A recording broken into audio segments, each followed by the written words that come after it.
Welcome all. We are going to see the first chapter of class 9th CG board history. The name of the chapter is The Dawn of Modern Culture in Europe and India. Means हम इसमें ये देखेंगे कि जो modern culture है वो कैसे begin होता है यूरोप एंड इंडिया में। तो ये जो मॉडर्न एरा है ये हम मान के चलते हैं 1300 टू 1800 सीई। सीई का मतलब होता है कॉमन एरा, और इसे हम आफ्टर क्राइस्ट भी बोल सकते हैं। मतलब जब जीसस क्राइस्ट का बर्थ हुआ था उसके बाद के जो ईयर्स होते हैं वो एसी माने जाते हैं, मतलब आफ्टर क्राइस्ट, जिसे एडी भी बोलते हैं और जिसे सीई भी बोलते हैं, दैट इज़ कॉमन एरा। तो मतलब इन शॉर्ट आप ये समझ सकते हो कि सीई मतलब after Christ, after the birth of Christ. Okay, so what we are going to study here about the modern age कि वो कैसे स्टार्ट होता है। तो पहले क्या होता है कि जितनी भी जो पावर्स रहती हैं वो फ्यूडल लॉर्ड्स और किंग ये सब लोगों के हाथ में रहती है। लेकिन जैसे ही मॉडर्न एरा स्टार्ट होता है तो लोग जो है वो इम्पोर्टेंस देना स्टार्ट कर देते हैं दो इम्पॉर्टेंट फीचर्स को। एक तो है इंडस्ट्रियल रिवॉल्यूशन। इंडस्ट्रियल रिवॉल्यूशन का मतलब क्या होता है?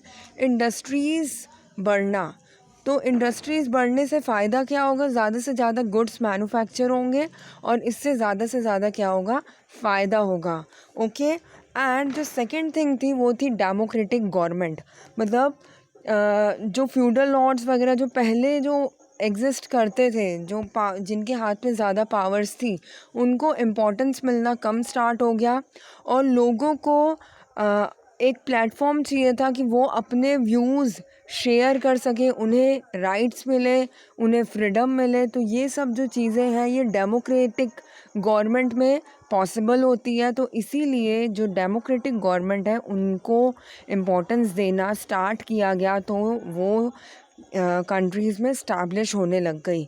तो अगर हम दो इम्पॉर्टेंट फीचर्स बताएं मॉडर्न एरा के तो वो ये है। एंड एक चीज़ और है कि बहुत सारे सोशल और कल्चरल चेंजेस भी हो, क्योंकि हम जब किसी चीज़ में चेंज मानते हैं तो हम सिर्फ दो तीन चीज़ों में ही नहीं, बहुत सारी चीज़ें अकॉर्डिंग टू टाइम बहुत ज़्यादा चेंज हो जाती है। तो सोशल व्यूज़ भी काफ़ी चेंज हुए और उसमें सबसे ज़्यादा इम्पॉर्टेंट ये था कि लोगों ने बैकग्राउंड और कास्ट वगैरह जो जो इनको बहुत ज़्यादा इम्पोर्टेंस देते थे उनको इम्पोर्टेंस देना कम कर दिया। और इसके साथ ही जब ये हुआ तो क्या हुआ, रिच और पुअर का जो गैप है वो क्या हो गया, बढ़ गया, क्योंकि नई नई जॉब्स निकली जिसकी वजह से कंपैरिजन हो गया लोगों के मटेरियलिस्टिक कंफर्ट का। ओके, और उन्होंने साथ ही इम्पोर्टेंस दी। जब उन्होंने बैकग्राउंड और कास्ट वगैरह को इम्पोर्टेंस नहीं दी तो लॉ के नज़रों में हर चीज़ क्या हो गई, इक्वल हो गई। तो इसीलिए जो कि डेमोक्रेटिक का बहुत ही इम्पोर्टेंट फीचर होता है कि all are equal in the eye of law. तो यही चीज़ें धीरे धीरे बढ़ने लग गई कंट्रीज़ में। लेकिन ये चीज़ें कोई ऐसे एक दो दिन में नहीं हुई, इसमें टाइम लगा। तो मोस्टली ये जो हम टाइम को डिस्कस कर रहे हैं वो ही क्या कहलाएगा, हमारा modern era, that is 1300 to 1800 CE। Now a very important thing is that कि जो प्रोसेस चेंज होता है एशिया और यूरोप में वो 14th सेंचुरी में स्टार्ट होता है। देखो मैं सेंचुरी का मतलब बता देती हूँ। लाइक जैसे अभी क्या चल रहा है, 2020 चल रहा है। ओके, तो ये जो टाइम है, ये जो ईयर है ये किस में आएगा, 21st सेंचुरी में आएगा। मतलब 20 वाली जितनी भी चीज़ें हैं, 2006 2008, ये सारे जो ईयर्स हैं ये 21st सेंचुरी में आएंगे। इससे आप ये रिलेट कर सकते हो कि जो 14th सेंचुरी है उसमें क्या आएगा, 1300 वाले ईयर्स जो हैं वो किस में आएंगे, 14th सेंचुरी में आएंगे।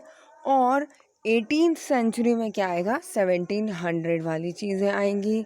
तो आप इससे रिलेट कर सकते हो कि जो चेंजेस हुए एशिया और यूरोप में वो 14th century to 18th century के बीच में हुए हैं, और इसमें चेंजेस थे जैसे religion, political, art, commerce, trade, ये सब चीज़ों में चेंज हुआ यही 450 ईयर्स में।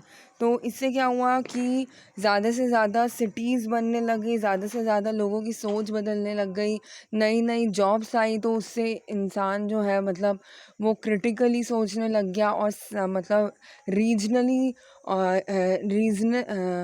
और रैशनली एंड रीजनिंग थिंकिंग बढ़ गई, लॉजिकल थिंकिंग बढ़ गई। ठीक है।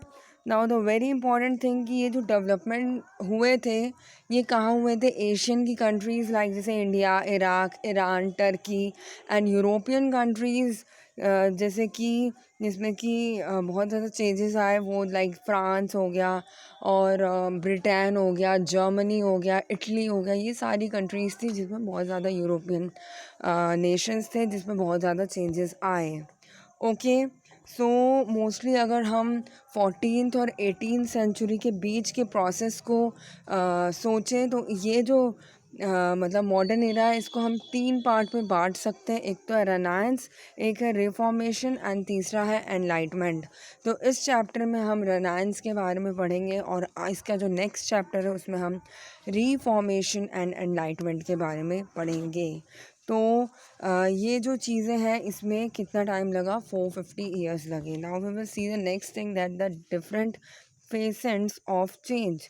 तो मोस्टली क्या हुआ कि ट्रेड एंड अर्बनाइजेशन बढ़ा। क्या ट्रेड एंड अर्बनाइजेशन का मतलब क्या होता है? ट्रेड मतलब क्या होता है? व्यापार करना। तो धीरे धीरे क्या हुआ कि जो यूरोपियन कंट्रीज़ थी जैसे Britain, Portuguese, Spain, Italy, Germany, ये जो कंट्रीज़ थी ये किस में इंटरेस्टेड थी? इंडिया में काफ़ी ज़्यादा इंटरेस्टेड थी। क्यों? क्योंकि यहाँ के स्पाइसेस, इंडिगो काफ़ी ज़्यादा फेमस थे। ये सब चीज़ें आप लोगों ने 8th क्लास में पढ़ी है। 8th क्लास में हिस्ट्री का जो फर्स्ट चैप्टर है तो उसमें ये सब चीज़ें पूरी दी हुई हैं। तो उसमें क्या था कि कैसे जो यूरोपियन कंट्रीज़ हैं वो इंडस्ट्रियलाइजेशन के थ्रू दूसरी कंट्रीज़ में आती है, कोलोनाइजेशन बढ़ाती है। तो व्यापार बढ़ता है, और उसके बाद अर्बनाइजेशन होता है। अर्बनाइजेशन का मतलब होता है नई नई सिटीज़ डेवलप होना। तो और इससे क्या होता है कि नई नई जॉब्स क्रिएट होती हैं, और एक new class wealthy merchants emerge होते हैं, और ये क्या करते हैं? अपने जो आइडियाज़ होते हैं उसको क्या करते हैं? स्प्रेड करते हैं, एक्सचेंज करते हैं, और नई नई इन्वेंशन और टेक्नोलॉजीज़ जो हैं उनको इन्वेंट करते हैं। तो एक बहुत ही बड़ा डिफरेंस था इंडिया और यूरोप में। वो ये था कि जो यूरोप था वो इंडिया से आगे था। आगे मतलब कैसे? कि यहाँ पे जो डेमोक्रेटिक वैल्यूज़ थी, यहाँ पे जो लोगों की सोच थी डेमोक्रेसी के लिए, वो बहुत ही पहले स्टार्ट हो जाती है। कि उन लोगों ने अपनी इम्पोर्टेंस, अपने जो मतलब उनकी जो कि उनको पावर्स मिले, उनको राइट्स मिले गवर्नमेंट से, उनको पार्टिसिपेट करने का मौका मिले, तो ये सब चीज़ें जो है वो यूरोप में पहले जनरेट होती है, इंडिया में बाद में होती है। तो इंडिया में उस टाइम पे भी क्या था? किंग का रूल था। लेकिन जैसे कि इन सब एरिया जैसे कि जेनेवा, फ्लोरेंस इन इटली, ये सब चीज़ें जो है यहाँ पे क्या होता है कि मतलब जो डेमोक्रेसी है इसकी इम्पोर्टेंस स्टार्ट हो जाती है। ठीक है। Now centralise states. तो सेंट्रलाइज स्टेट्स का मतलब ये होता है कि जो पहले क्या होता था? फ्यूडल लॉर्ड्स और जो रिलीजियस लीडर्स थे, जो पावर्स होती थी वो उनके हाथ में थी।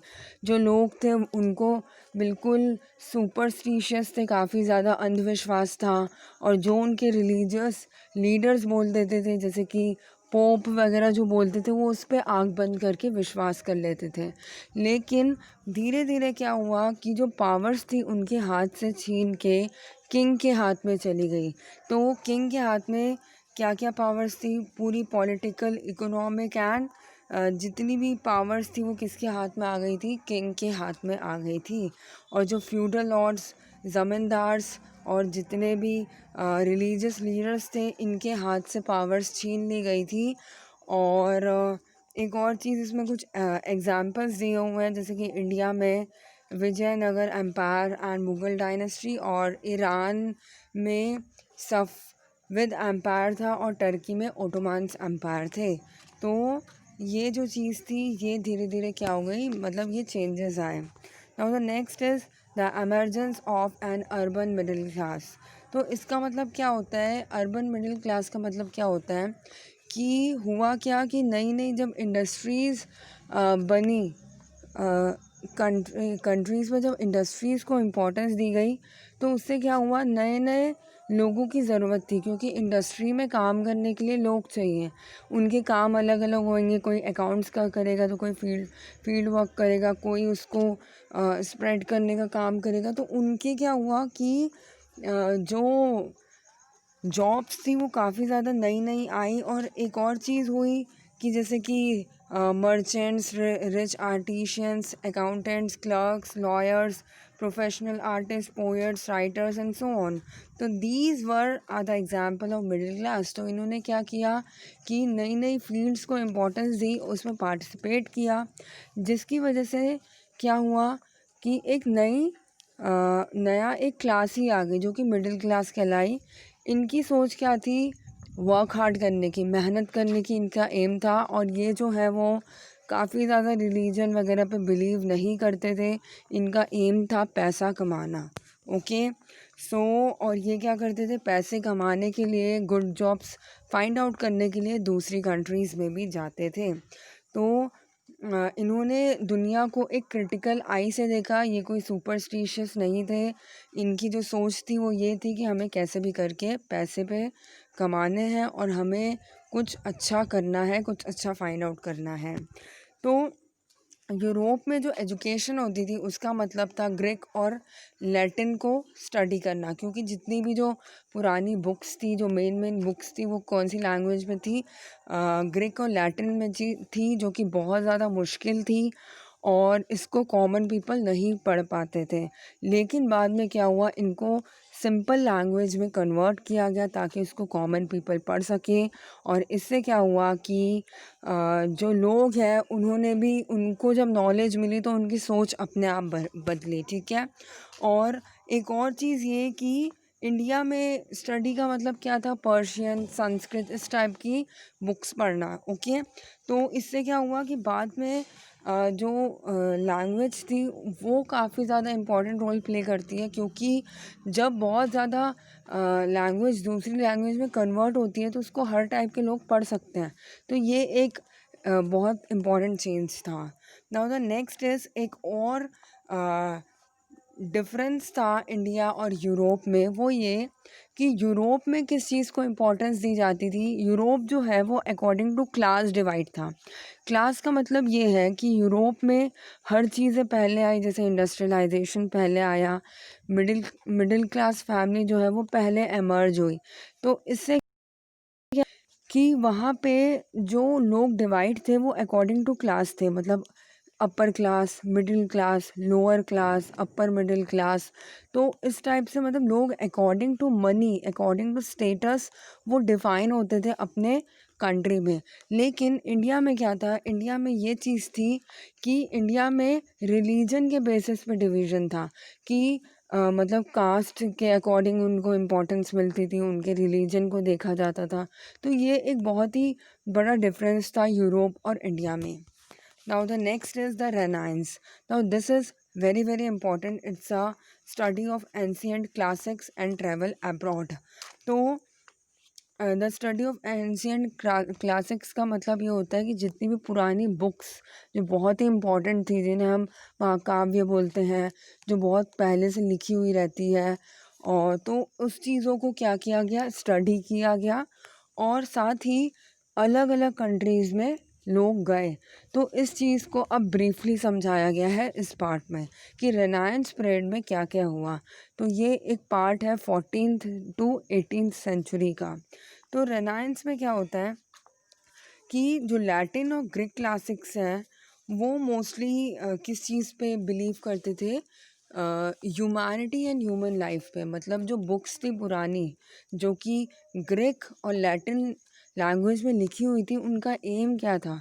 उनका एम जो था वो ह्यूमन बींग्स के बारे में बात करती थी। वो कि ह्यूमैनिटी को इम्पोर्टेंस देती थी। ह्यूमैनिटी का मतलब ये होता है कि स्टडी ऑफ ह्यूमन बींग्स, तो जैसे कि उनकी लाइफ कैसे कंफर्टेबल बना सकते हैं, उनके लिए क्या सही है क्या गलत है, ये सब।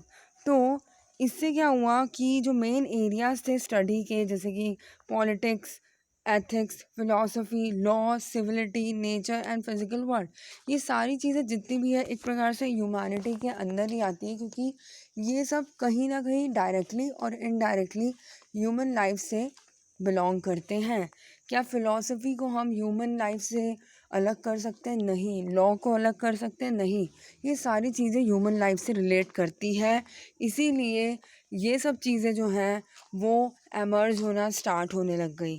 तो एम क्या था इन सभी का? ह्यूमनिज़्म पे बिलीव करना, ह्यूमनिज़्म पे स्टडी करना, ठीक है। तो जो रिलीजियस थॉट थे वो काफ़ी ज़्यादा डिफरेंट थे, क्योंकि जो पहले के रिलीजियस लीडर्स थे जो लोगों को पहले कंट्रोल करते थे, वो लोगों को क्या बताते थे कि आपका जो मेन एम है वो है मोक्ष की प्राप्ति करना, मतलब काफ़ी बस पूजा पाठ में ही रहना और भगवान के बारे में ही सोचना या साधना करना, सिर्फ यही।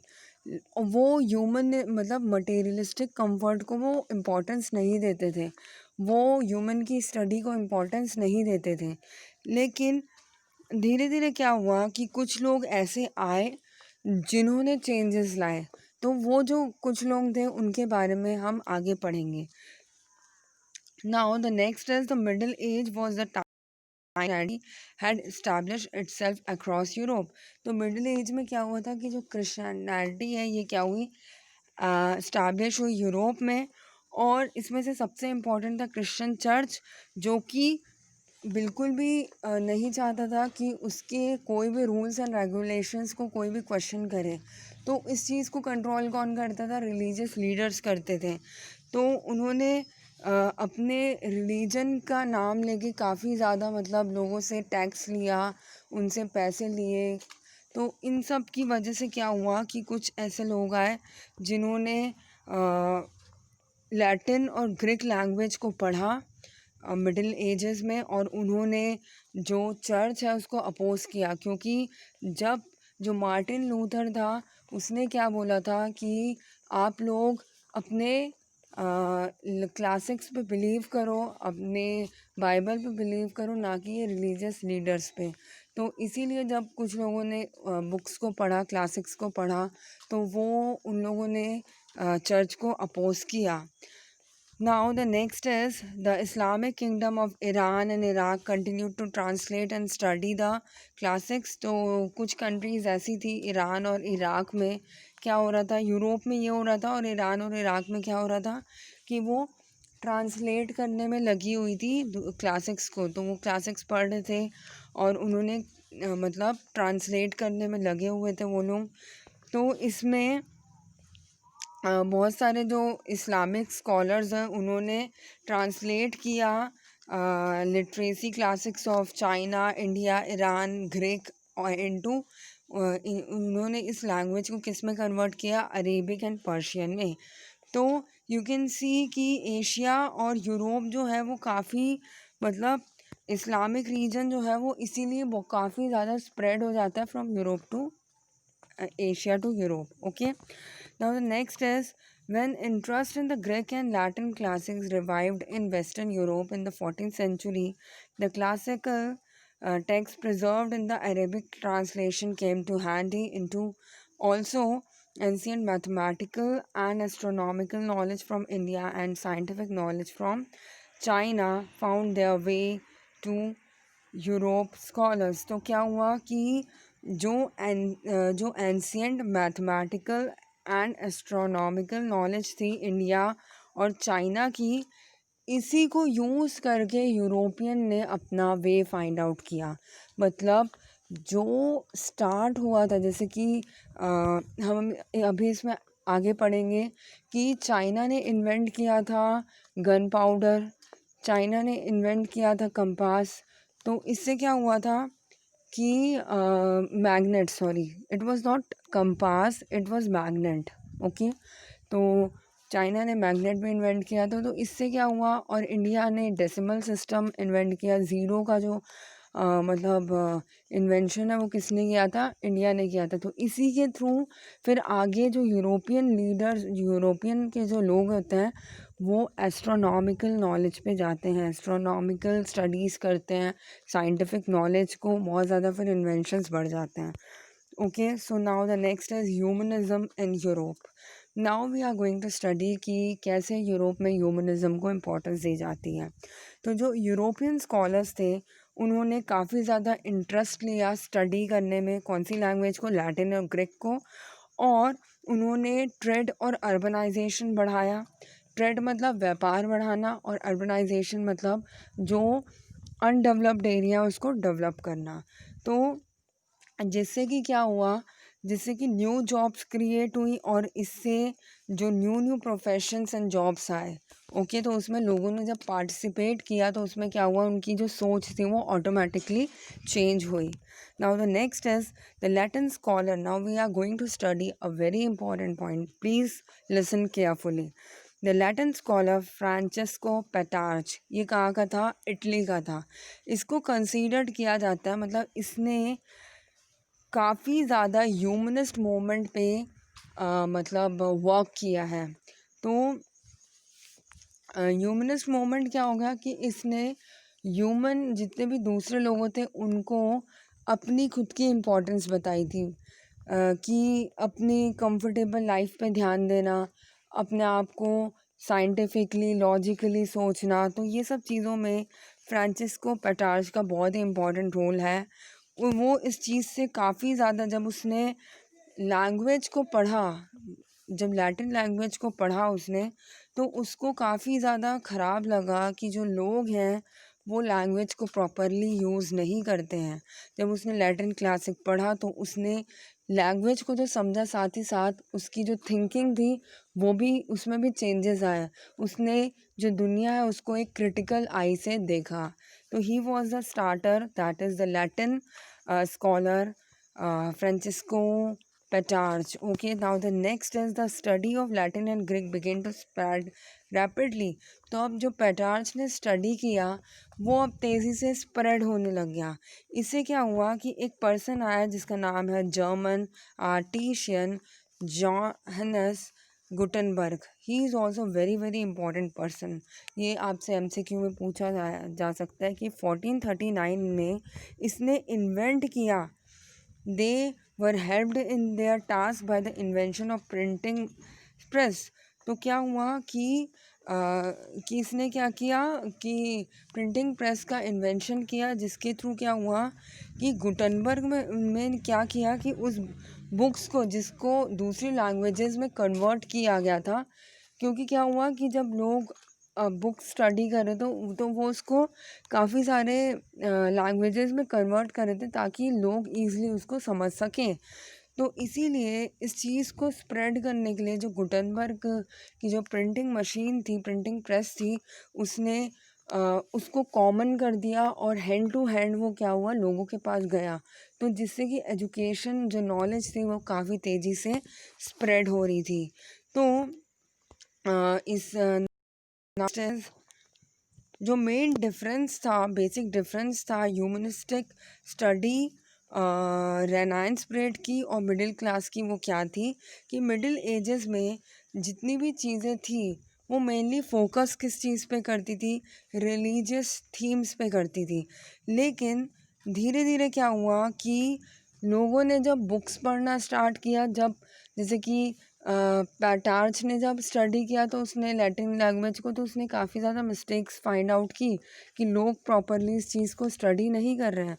तो इसकी वजह से क्या हुआ कि उन्होंने चर्च को अपोज किया, जिसकी वजह से रिवॉल्यूशन आया, और इससे फिर जो सिस्टम था वो बदल गया। Okay, so the next is, ये सब चीज़ें जो है वो काफ़ी मतलब ज़्यादा एक्सप्लेन कर दी गई है। If you want to study then you can.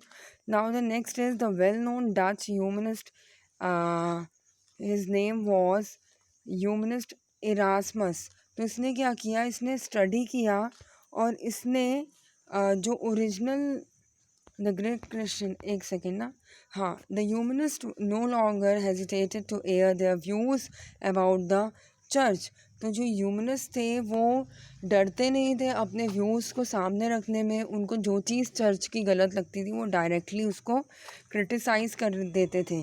तो इसमें से एक एग्जांपल है लैटिन स्कॉलर जिसका नाम था लॉरेंजो वेला। तो उसने क्या किया था, उसने चर्च के इम्पोर्टेंट डॉक्यूमेंट्स को पढ़ा और उसमें वो बताया कि इसमें काफ़ी सारी मिस्टेक्स हैं। Okay, now the next is एक वेल नोन डच ह्यूमनिस्ट था जिसका नाम था एरास्मस, जिसने स्टडी किया था जो Greek Christian as well as original Greek Bible, मतलब जो ओरिजिनल बाइबल थी और जो क्रिश्चियंस की जो ग्रीक में बाइबल थी। तो उसने क्या किया, उसने उस चीज़ को ट्रांसलेट किया। तो उसने ये देखा कि काफ़ी ज़्यादा मिस्टेक्स हैं। Means he pointed out that the church translation of Bible into Latin had many errors. Means हुआ क्या कि उसने एक ओरिजिनल बाइबल पढ़ी, उसके बाद उसने ये चीज़ पढ़ी कि जो लैटिन में कन्वर्ट हुई थी बाइबल, उस चीज़ को पढ़ा। तो उसने देखा कि काफ़ी ज़्यादा इसमें मिस्टेक्स हैं। तो उसने इस चीज़ को लोगों को फैलाया और जिससे कि उसने एक बुक भी लिखी जिसका नाम था इन प्रेस ऑफ फोली, जो कि एक काफ़ी ज़्यादा क्रिटिकली लुक था चर्च के व्यूज़ का और उसके एक्शंस का। Now the next is did women also participate in humanist studies. तो ये काफ़ी ज़्यादा इम्पोर्टेंट है कि वुमेन्स का क्या पार्टिसिपेशन था ह्यूमनिस्ट स्टडीज़ में। तो ये चीज़ बहुत इम्पॉर्टेंट है कि पहले के लोग जो है वो वुमेन्स को सिर्फ घर के काम में ही देखना चाहते थे, लेकिन कुछ वुमेन्स ऐसी थी जिसमें से एक का नाम है कैसेंड्रा फैडेले। तो इसने क्या किया, इसने ये सोचा कि वुमेन्स का भी काफ़ी इम्पोर्टेंट रोल है। उसको ये लगता था कि she should be allowed to learn the classic, मतलब वुमेन्स को भी जो क्लासिक्स हैं वो स्टडी करना चाहिए। और उस टाइम पे एक वेनाइन, in those days Venice was a republic but women were not allowed to participate in public life। तो पहले के टाइम पे क्या था कि वुमेंस को पब्लिक लाइफ में अलाउ नहीं करते थे, लेकिन फेडेले को ऐसा नहीं लगता था। उसके लिए फ्रीडम को वो इम्पोर्टेंस देती थी और उसके जो सोच थी डेमोक्रेसी के लिए वो काफ़ी ज़्यादा सही थी, जो कि उसको लगता था कि वुमेन्स को भी अलाउ करना चाहिए। तो इसीलिए उसने इस चीज़ को क्रिटिसाइज़ किया कि जितनी भी जो क्लासिक्स है स्टडीज़ है वो सिर्फ मेल सेंट्रिक सिस्टम नहीं है, वो फीमेल्स को भी करना चाहिए। Okay, now the very important thing कि one Italian person that is Niccolo Machiavelli, he is also very important. तो उसने एक इम्पॉर्टेंट बुक लिखी थी जिसका नाम था द प्रिंस।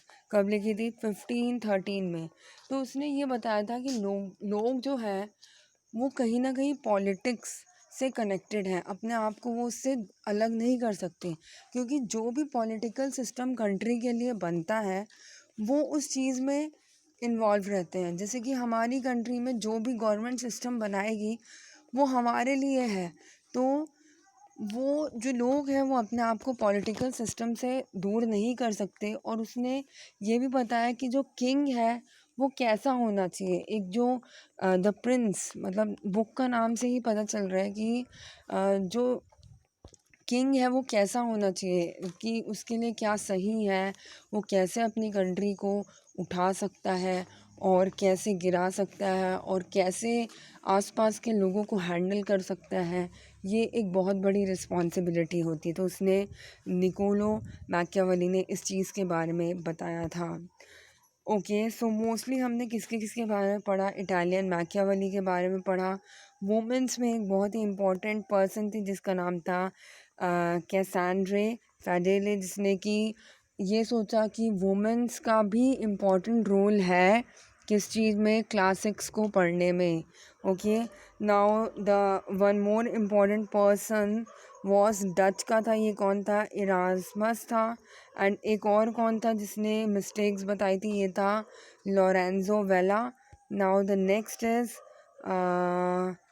नेक्स्ट कौन था? मतलब हम अगर स्टार्टिंग से देखें, एक था गुटनबर्ग इम्पॉर्टेंट है, एंड एक इम्पॉर्टेंट है फ्रांसिस्को पैटाज, जिसने कि किस चीज़ को? ह्यूमनिस्ट मूवमेंट को इम्पोर्टेंस दी। तो यू सी कि हमने रिवीजन भी कर लिया। Now we are going to study about India.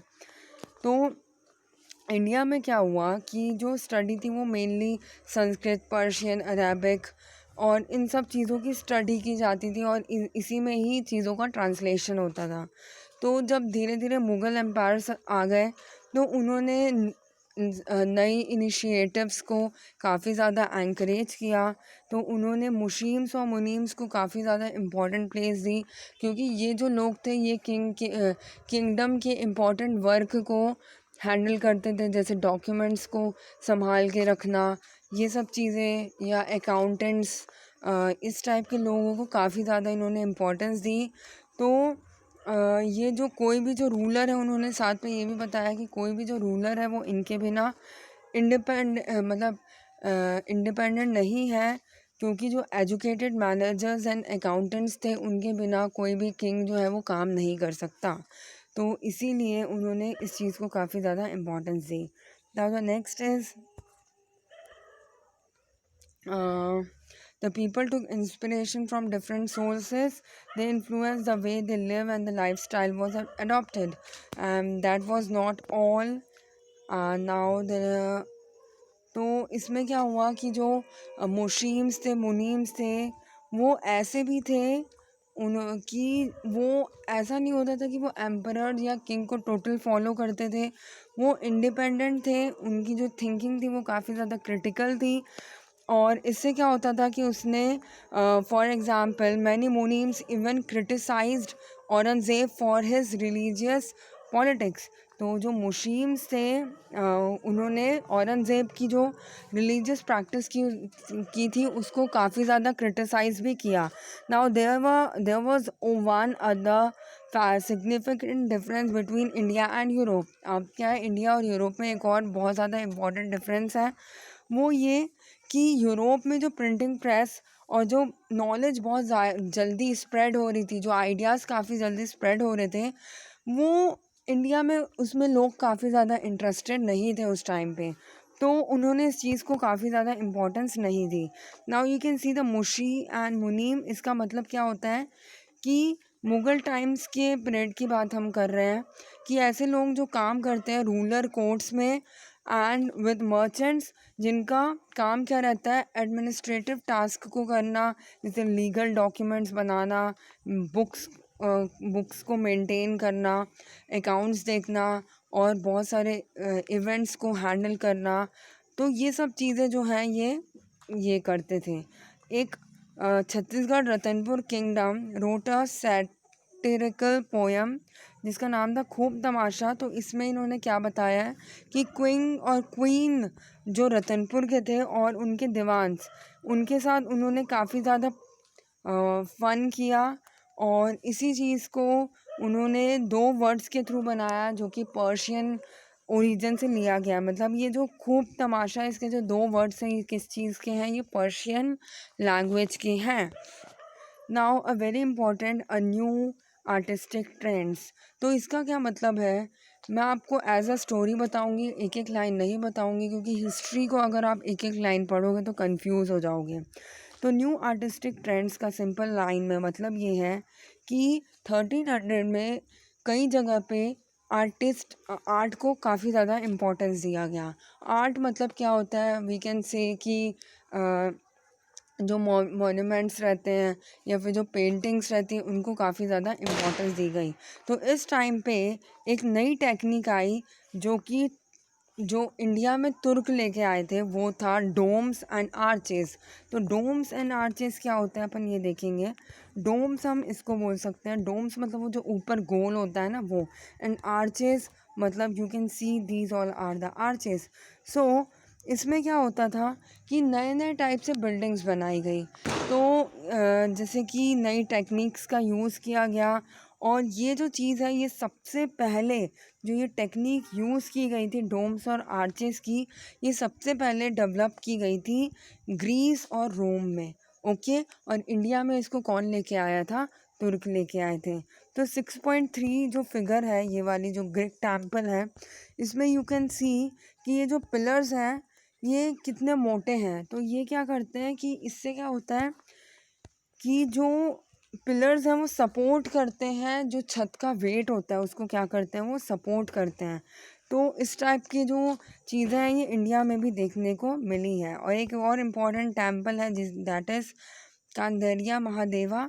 तो ये जो है ये कहाँ पे है? खजुराहो में है। ओके, तो ये भी एक काफ़ी एक आर्किटेक्चर का ये काफ़ी अच्छा एग्जाम्पल है।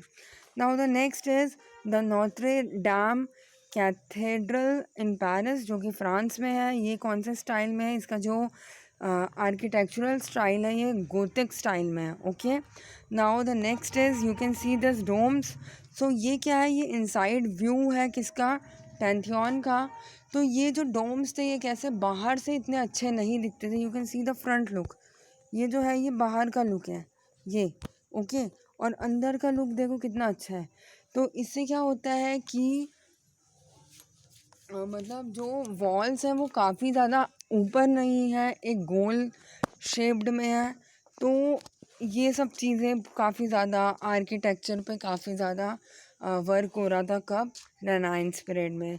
इंडिया में अगर हम एग्जांपल लें तो we can take the example of Taj Mahal and one more important 6.11 that is Peters cathedral in Rome, जिसको माइकलैंगो इन 1547। तो ये बहुत इम्पॉर्टेंट है, इसको याद कर लेना कि ये जो सबसे पहले जो मॉन्यूमेंट है उसका नाम है क्या है?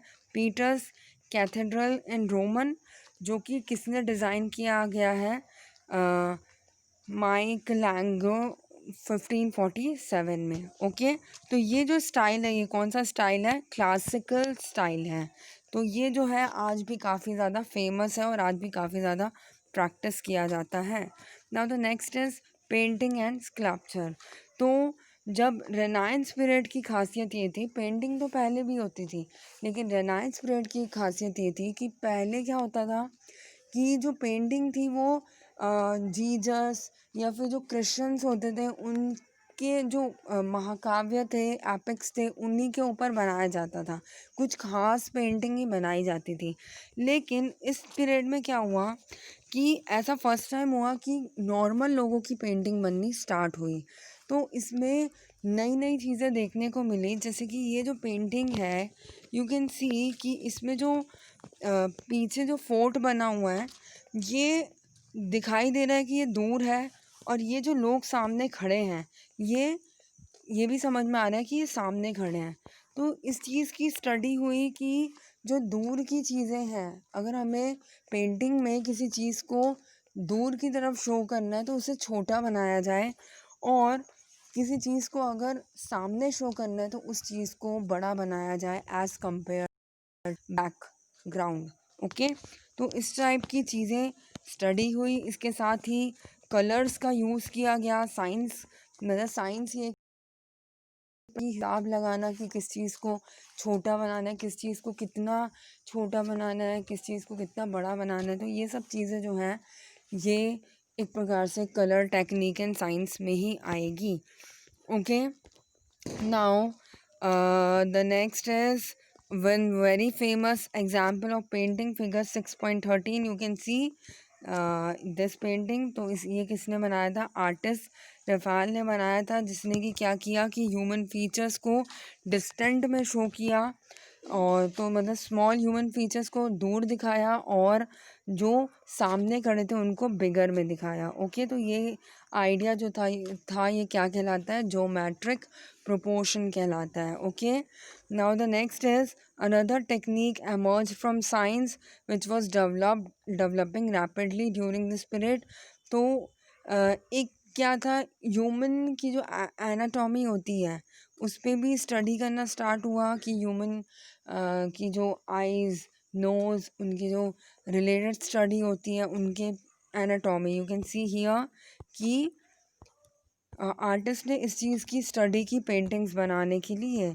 तो इसमें एक बहुत ही फेमस पेंटर है जिसका नाम था Leonardo da Vinci. He is the most famous painter in the world.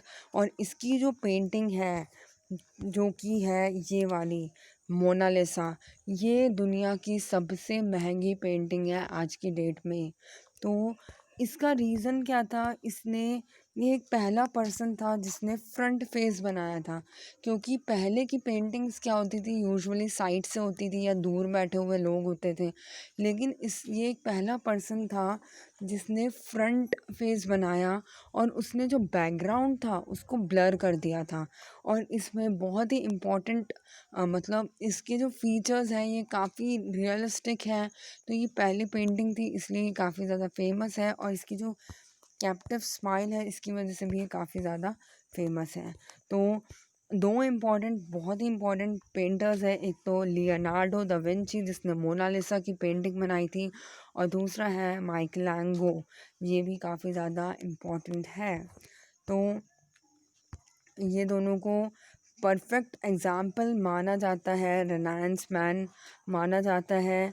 और इसने जो माइकलैंगो है इसकी painting you can see here, क्या पेंटिंग बनाई है देखना ज़रूरी नहीं है। और एक और इम्पॉर्टेंट चीज़ ये है, क्या ये है माई स्कल्पचर, इसमें you can see the emotion of human.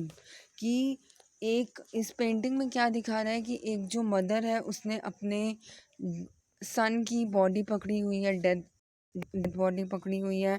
तो उसका जो इमोशन है वो इस पेंटिंग में दिख रहा है। तो ये कितना रियलिस्टिक है। ये जब इस पिक्चर में ही इतना अच्छा दिख रहा है तो सामने से तो और भी अच्छा दिखता होगा। तो ये काफ़ी रियलिस्टिक था। तो ये सब चीज़ें न्यूली इन्वेंट हुई थी इसलिए ये काफ़ी इम्पोर्टेंट है। ये हम इन चीज़ों को इग्नोर नहीं कर सकते। Now one important early modern painting that is miniatures. तो इसमें क्या होता था कि जो पेंटिंग्स हैं उनको आइडियलिस्टिक बनाया जाता था, रियलिस्टिक नहीं। आइडियलिस्टिक का मतलब ये होता है कि रियल इमेज ना होना। जैसे कि फॉर एग्ज़ाम्पल कि अगर किसी चीज़ को सामने से देख के कि हाँ ये व्यू है सामने, तो मैं अगर उस चीज़ की पेंटिंग बनाऊँ तो वो होता है रियलिस्टिक पेंटिंग, मैंने एक रियल पेंटिंग बनाई है। लेकिन अगर मैं किसी पेंटिंग को इमेजिन करके बनाऊँ तो वो क्या होगी, आइडियलिस्टिक पेंटिंग होगी। तो ये सब चीज़ें जो हैं वो मिनिएचर में आता है। और इसमें काफ़ी मतलब you can see this image now. The next is you can see here one important painting जो कि विचित्रा ने बनाया था 1620 में। उसमें एम्परर जहांगीर को दिखाया गया है। ठीक है, तो जहांगीर को कैसे दिखाया गया है कि ये जो किंग है इसने टाइम मतलब ये जो है ये टाइम मशीन के ऊपर बैठा हुआ है। यू कैन सी कि ये जो है ये टाइम मशीन है और सामने खुद विचित्रा बैठा हुआ है। और को एज ए रिलीजियस एम्पायर माना गया है दूसरों के कंपैरिजन।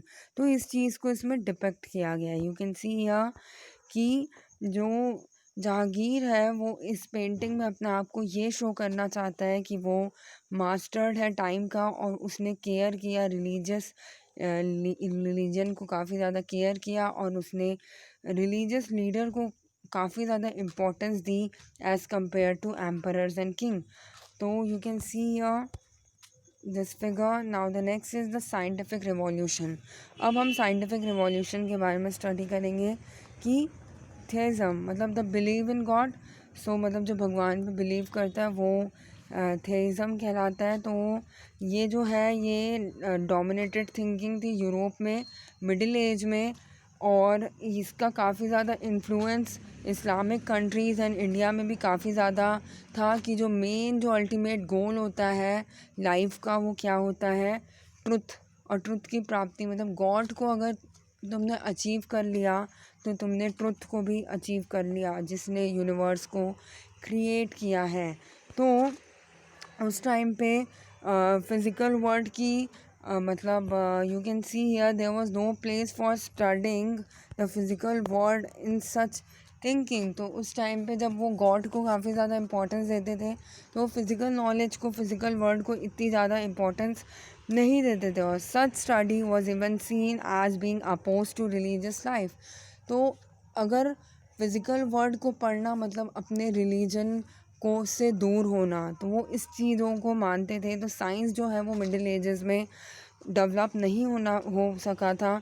लेकिन धीरे धीरे क्या हुआ कि जो अरब के जो फिलोसोफर्स थे, उन्होंने स्टडी की एंड ट्रांसलेट किया, जो चाइना और इंडिया का जो काम था उसको ट्रांसलेट किया।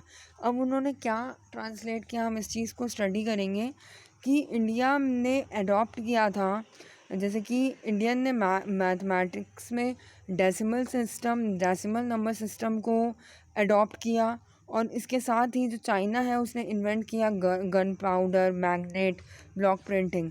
तो इसको क्या किया कि जो अरब्स थे, इन्होंने मतलब मतलब स्प्रेड किया। और अरब intellectuals built upon the work of Chinese and Indian astronomers in calculating the motions of planets, stars and other heavenly bodies।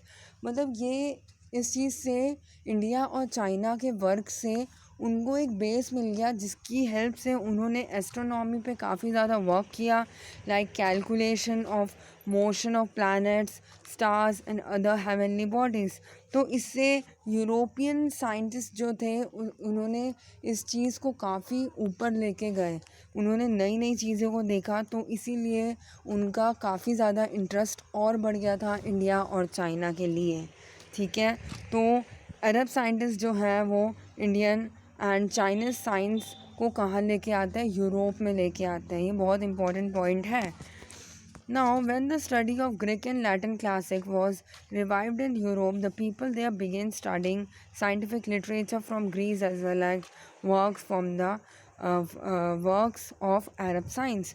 तो उनको जब यूरोप में लोगों को इस चीज़ के बारे में पता चला, तो उन्होंने साइंटिफिक नॉलेज को काफ़ी ज़्यादा इम्पोर्टेंस दी। और उन्होंने जब एक्टिव हुए, तो यूरोपियन जो नेविगेटर्स होते हैं, मतलब जो समुद्र की यात्रा करते हैं, तो वो क्या करते हैं, उन्होंने इंडिया और चाइना को वो फाइंड आउट करने चले गए। तो उस टाइम पे जब कंपास का इन्वेंशन हो गया, तो उसके बाद और इजी हो गया मतलब अपनी कंट्री से दूसरी कंट्री को फाइंड आउट करना। उस टाइम पे जो बेसिक चीज़ें थी, जैसे कि वो फाइंड आउट कैसे करते थे सी में, जैसे कि तारों को देख के करते थे। जैसे पोल स्टार जो होता है वो नॉर्थ डायरेक्शन को शो करता है। तो इन सब के थ्रू वो सी के थ्रू वो क्या करते थे, दूसरी कंट्रीज़ को फाइंड आउट करते थे।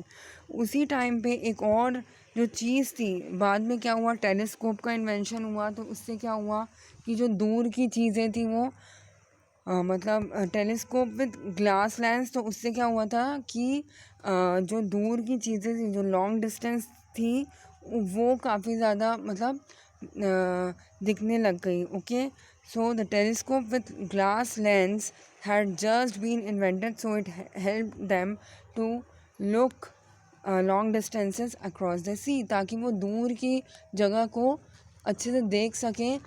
इस चीज़ के लिए टेलीस्कोप विद ग्लास लेंस काफ़ी ज़्यादा काम आया। Now the next is invention of cannons. इससे क्या होता था, कैनॉन्स क्या होते थे कि मतलब इसमें बार बार मतलब इसमें क्या होता था कि एक डायरेक्शन के थ्रू फायर किया जाता था। ठीक है, कैनॉन्स के थ्रू क्या होता था, had to know the angle in which the cannon should release the cannon ball. तो टारगेट को कैसे मतलब टारगेट तक कैसे पहुंचना है, इसके लिए एक नॉलेज की ज़रूरत थी, एंगल, और इस चीज़ को स्टडी करना कि कितनी दूरी है या कौन सा एंगल लगेगा। तो ये सब चीज़ें भी किस चीज़ के अंदर आई, साइंस के अंदर ही आई। तो हमने क्या देखा, हमने ये चीज़ देखी कि जो मिडिल एज था उसमें चीज़ें एक्सपेरिमेंट बेस्ड नहीं थी, एक्सपेरिमेंट्स बहुत ज़्यादा कम थे। लेकिन धीरे धीरे क्या हुआ कि जब लोगों ने एक्सपेरिमेंट करने स्टार्ट किए, तो फिर उसके बाद उनको जो नॉलेज मिली वो क्या थी, काफ़ी प्रैक्टिकल नॉलेज थी और नई नई चीज़ें इन्वेंट हुई। Now the next is a very important thing, that is इसमें एक ग्रीक फ़िलासफ़र का नाम दिया है अरिस्टो। उसने एक्चुअली में एक थ्योरी बताई थी जिसका नाम था जियो सेंट्रिक थ्योरी। तो उसने क्या चीज़ बताई थी कि जो अर्थ है वो सेंटर है यूनिवर्स का, और जितने भी प्लैनेट्स हैं, सन है, वो अर्थ के चक्कर लगाते हैं।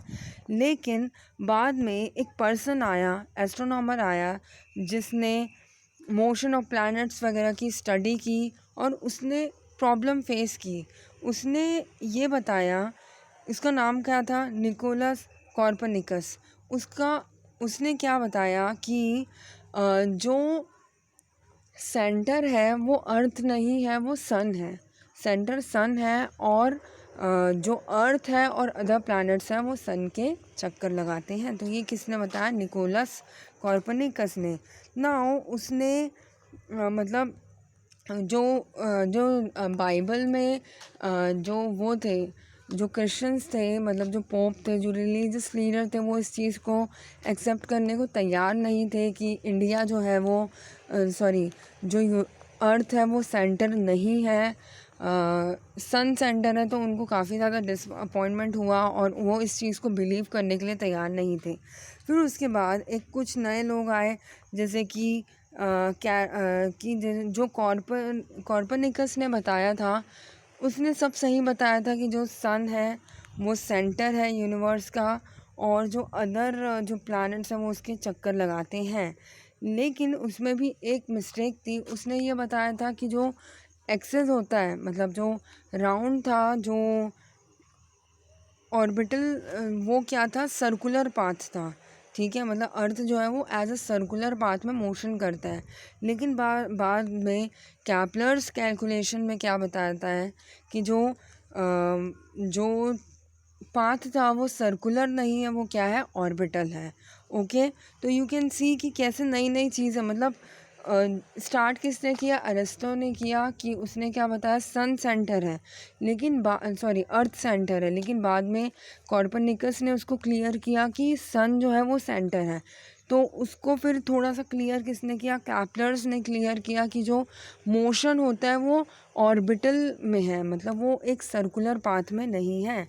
Now the next and very important is, it was Kepler who said that we can understand the physical world only by minute observation and calculation, not by widely held beliefs, religious texts and assumptions. तो एक जो Italian scientist है Galileo, उसने इस चीज़ को काफ़ी ज़्यादा importance दी। और जब टेलीस्कोप का इन्वेंशन हो गया, तो उसके बाद जो गैलीलियो है उसने टेलीस्कोप का यूज़ किया स्टडी करने के लिए, स्टार्स की स्टडी करने के लिए। और उसने ये चीज़ देखी कि जुपिटर और सैटर्न के काफ़ी सारे मून्स हैं, और why do planet and moons orbit, so वो और व्हाट प्रोपेल्स देम। तो उसने काफ़ी प्रैक्टिकल चीज़ें की, जैसे कि उसने काफ़ी एक्सपेरिमेंट किए कि उसने हैवी और लाइट ऑब्जेक्ट्स को ऊपर से ड्रॉप करके देखा कि कौन सी जो चीज़ है वो सबसे पहले नीचे पहुंचेगी। नेक्स्ट उसने स्ट्रिंग के थ्रू भी गिरा के देखा। तो उससे काफ़ी सारी चीज़ें सामने आए, और उसने कैलकुलेशन ये निकाला कि जो हेलियोसेंट्रिक थ्योरी है कॉर्पनिकस ने जो बताई है वो करेक्ट है, और इसके साथ ही जो सन है वो सेंटर है यूनिवर्स का। तो the church people was not happy, because जो उनको ये लग रहा था कि अगर अर्थ सेंटर में रहता तो ज़्यादा अच्छा था। लेकिन गैलीलियो की जो बुक थी उसने सब कुछ चेंज कर दिया, और चर्च को उस चीज़ को मानना ही पड़ा। Okay, now the next is जो न्यूटन्स था, उसने भी काफ़ी सारे, उसने थ्योरी ऑफ ग्रेविटी बताई। ठीक है, बहुत ही इम्पोर्टेंट स्टोरी है कि जो न्यूटन रहता है वो पेड़ के नीचे बैठा रहता है, एप्पल के पेड़ के नीचे, और ऊपर से जब एप्पल गिरता है तो उसको माइंड में ये क्वेश्चन आया कि जो एप्पल है वो ऊपर से नीचे ही क्यों गिरा। तो ये जब क्वेश्चन आया तो उस चीज़ को उसने सर्च की, मतलब उस चीज़ पे एक्सपेरिमेंट्स किए, और जिससे ग्रेविटी का इन्वेंशन हुआ। ओके, तो थ्योरी ऑफ ग्रेविटी आई। तो यू कैन सी कि कैसे जो मॉडर्न इरा था वो प्रैक्टिकल बेस्ड बहुत था। जब माइंड में क्वेश्चन आता है कि ऐसा क्यों हो रहा है, तो उस चीज़ को जब फाइंड आउट करो तो नई नई चीज़ें इन्वेंट होती हैं, ठीक है। तो एरिस्टो से ये चीज़ स्टार्ट हुई और बाद में फिर न्यूटन पे जाके ख़त्म हुआ, and it is going on. Okay, now the next and the last topic of this chapter is maritime expeditions and geographical discoveries. तो at that time जो कॉर्पनिकस, गैलीलियो एंड अदर साइंटिस्ट थे, उन्होंने काफ़ी ज़्यादा इन्वेंशन किया। तो इसके थ्रू जो न्यू वर्ड्स को न्यू वर्ल्ड मतलब न्यू जोग्राफिकल एरियाज़ को लोग फाइंड आउट करने के लिए काफ़ी ज़्यादा इंटरेस्टेड थे। तो इसके लिए कुछ लोग ऐसे थे जिन्होंने सी की यात्रा करना स्टार्ट किया। वो काफ़ी ज़्यादा इंटरेस्टेड थे इंडिया और चाइना जैसी कंट्रीज़ को फाइंड आउट करने के लिए। तो उसमें से दो लोग काफ़ी ज़्यादा इम्पॉर्टेंट है, एक है क्रिस्टोफर कोलंबस एंड दूसरा है वास्को ड गामा। ये दो नाम बहुत बहुत इम्पॉर्टेंट है, Christopher Columbus and Vasco da Gama. जो क्रिस्टोफर कोलंबस है वो कहाँ का था, स्पेन का था। वो क्या करता है कि वेस्टर्न साइड में जाता है और वो फाइंड आउट करता है अमेरिका को। उसको पहले ये लगता है कि वो इंडिया में आ गया है, लेकिन बाद में एक जो और उसने उस आइलैंड्स जो मतलब जो इंडीज़, जो छोटे छोटे आइलैंड्स हैं अमेरिका, नॉर्थ अमेरिका और साउथ अमेरिका के बीच में बहुत सारे आइलैंड्स हैं, उसको उसने इंडीज़ बोला। और वहाँ के जो लोग होते हैं उसको उसने इंडियंस बोला। लेकिन बाद में क्या हुआ कि जो पोर्चुगीज़ का जो नेविगेटर था जिसका नाम था अमेरिगो वेस्पूसी, उसने क्या बताया कि जो नई जगह, जो नया जो वहाँ पे गया था वो इंडिया नहीं है, वो एक दूसरा नया कॉन्टिनेंट है जिसका नाम है अमेरिका। तो उसने अपने नाम से रिलेटेड उसका नाम रख दिया अमेरिका। ओके, फिर एक पर्सन था फर्डिनेंड मैगलन। उसने क्या किया था कि पूरे अर्थ पे उसने अपनी शिप पे सेल करके उसने क्या किया था, पूरा वर्ल्ड घूमा था और उसने ये प्रूफ कर दिया कि जो अर्थ है वो फ्लैट नहीं है, राउंड है। तो इसका नाम था फर्डिनेंड मैगलन। और एक और इम्पॉर्टेंट पर्सन है जो इंडिया में आया था, ये था पुर्तगाल से। ये ईस्टर्न साइड में आया था और ये कैप ऑफ गुड होप को क्रॉस करते हुए आया था। ये क्लास 8 का फर्स्ट चैप्टर का पोर्शन है। तो वो सबसे पहले कैलिकट केरला में आया था। तो he was the first foreign invader वो came to India. So he was a very very important person. 1498 में वास्को ड गामा पुर्तगाल से इंडिया में आया था। तो in this chapter you can सी कि जो लोग थे उन्होंने कैसे मतलब एक नई जोग्राफीज़ फाइंड आउट की, डिस्कवर की। तो इसीलिए बहुत सारी चीज़ें इन्वेंट हुई। साइंस के इन्वेंशन का भी इसमें काफ़ी ज़्यादा हेल्पफुल रोल था। तो I hope this chapter is clear to all of you कि मिडिल एजेस और रेनाइंस पीरियड में क्या क्या टिप्स थे स्पेशली, और जो नई नई पेंटिंग्स थी उसमें क्या क्या चेंजेस हुए थे, जैसे कि गोटिक स्टाइल और मतलब डोम्स, आर्चेस, इन सब चीज़ों का आना और मिनिएचर का यूज़ करना और एनाटॉमी वगैरह और न्यू डिस्कवरीज़, लैंड डिस्कवरीज़ होना, ये सारी रेनाइंस पीरियड के अंदर ही आती हैं। So I hope this is clear to you all. Thank you.